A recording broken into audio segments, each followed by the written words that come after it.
وہ سارے کے ساری پورٹ پہ کھڑی ہوئی ہیں، ڈیمریجز پڑ رہے ہیں، اور پورٹ اینڈ شپنگ کے ایک منسٹر صاحب ہیں، انہوں نے آ کر اعلان تو کر دیا لیکن کوئی اقدام سامنے نہیں آیا.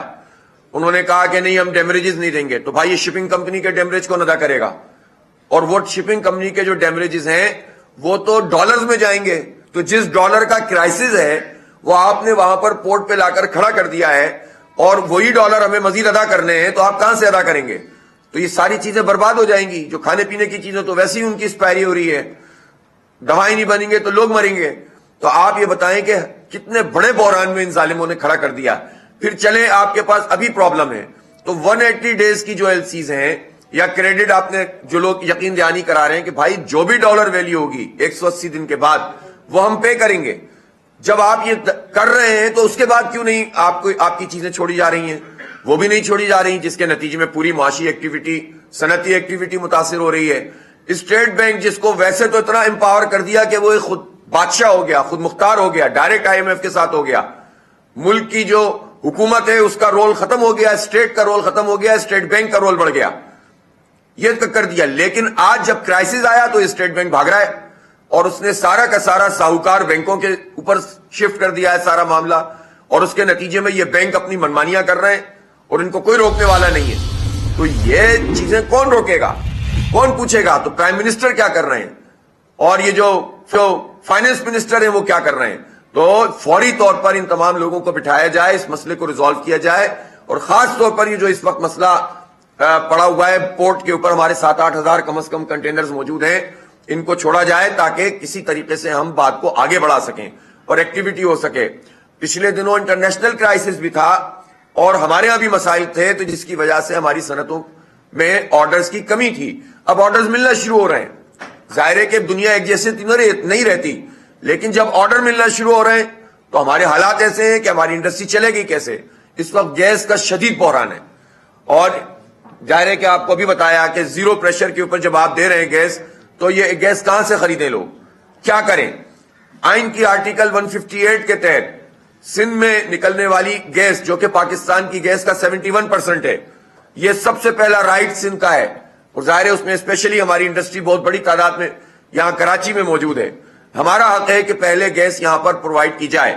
ہاں ہم یہ سمجھتے ہیں کہ بلوچستان کے بعض علاقے ایسے ہیں جس میں ہمیں تعاون کرنا چاہیے، وہاں شدید سردی ہے اور اس سردی میں ہمیں، لیکن آپ یہ بتائیں کہ پھر باقی گیس تو جو ہے وہ دینا بنتا نہیں ہے. ہماری سندھ حکومت رائلٹی تو لے رہی ہے اس کی، لیکن اپنی انڈسٹری کو جو ہے گیس فراہم کرنے میں کوتاہی کر رہی ہے، اپنے ڈومیسٹک لوگوں کو تنگ کر رہی ہے. اور اس وقت پورے شہر کا برا حال ہے اور لوگ بلبلا رہے ہیں کہ بھائی گیس کہاں ہے. تو اور نالائقی ہے کیا ہے؟ یہ حکومت ہو یا پچھلی حکومت ہو یا اس سے پچھلی حکومت ہو، جو ایکسپلوریشن ہونی چاہیے. جھوٹ بولتے ہیں کہ گیس کے ذخائر ختم ہو گئے، غلط بات ہے یہ. آپ پوچھیں ایکسپرٹس کو بٹھائیں، وہ آپ کو بتائیں گے کہ یہ بلاکس سندھ میں بھی موجود ہیں، بلوچستان میں بھی موجود ہیں، ایون KP میں موجود ہیں اور پنجاب میں بھی ریزرو موجود ہیں. ان بلاکس کی آئیڈینٹیفیکیشن ہو چکی ہے، ان کو مارک کیا جا چکا ہے، لیکن ان بلاکس کو ایکسپلور نہیں کیا جا رہا. کس کے کہنے پر نہیں ہو رہا یہ کام؟ انہی لوگوں کے کہنے پہ نہیں ہو رہا کہ جن کے قدموں میں ہمیں لا کر بٹھا دیا جاتا ہے. جو انٹرنیشنلی ہمارے اوپر اتنے بڑے بڑے ساہوکار ادارے ہم پر مسلط کر دیے ان ظالموں نے. ہم ایسے نہیں تھے اس ملک میں، ہمارے پاس ہماری اپنی سوورنٹی تھی. ہماری جیو اسٹریٹجک پوزیشن ایسی نہیں ہے کہ کوئی ہمیں کہے کہ آپ دیوالیے پہ کھڑے ہو گئے، اب آ کر ہمارے قدموں میں پڑھ کر سارے کام کر لو. ہم آج بھی امریکہ کے لیے بھی اہم ہے، چائنا کے لیے بھی اہم ہے، سینٹرل ایشیا کے لیے بھی اہم ہے. ہماری جو پوزیشن ہے اس کو ہمارے حکمران استعمال نہیں کرتے بلکہ غلامی اختیار کرتے ہیں، اور اس میں کوئی تخصیص نہیں ہے. یہ IMF کا یہ پورا کا پورا دھندا یہ پچھلی گورنمنٹ نے پورے معاہدے کیے تھے، اس سے پچھلی گورنمنٹ نے معاہدے کیے تھے، اس سے پچھلی گورنمنٹ نے معاہدے کیے تھے. سب ایک دوسرے پہ بلیم گیم کرتے ہیں، لیکن اس ہمام میں سب کے سب وہی ہیں جو ہونے چاہیے. اس لیے ہمیں اس وقت فوری طور پر یہ ریمیڈی چاہیے کہ ہمارے جتنے کنٹینرز پورٹ پہ موجود ہیں ان سب کو چھوڑا جائے تاکہ معیشت کا پہیہ آگے بڑھے. جو LCs ڈیفر پیمنٹ کی ہیں ان کو پرائرٹی دی جائے، کھانے پینے کی چیزوں کو اور را مٹیریل کو پرائرٹی دی جائے، اور فوری طور پر اس مسئلے کو ریزالو کرنا چاہیے. میں اس سے بھی آگے بڑھ کر یہ بات کرتا ہوں کہ لانگ ٹرم میں آپ مجھے بتائیے کہ کتنا عرصہ ہو گیا ہے کہ ہمیں پانی کا جو K4 پروجیکٹ تھا 18 سال ہو گئے. 18 سال میں یہ پروجیکٹ آگے نہیں بڑھ سکا. جھوٹ بول بول کے ہر پرائم منسٹر جاتا ہے کہ ہم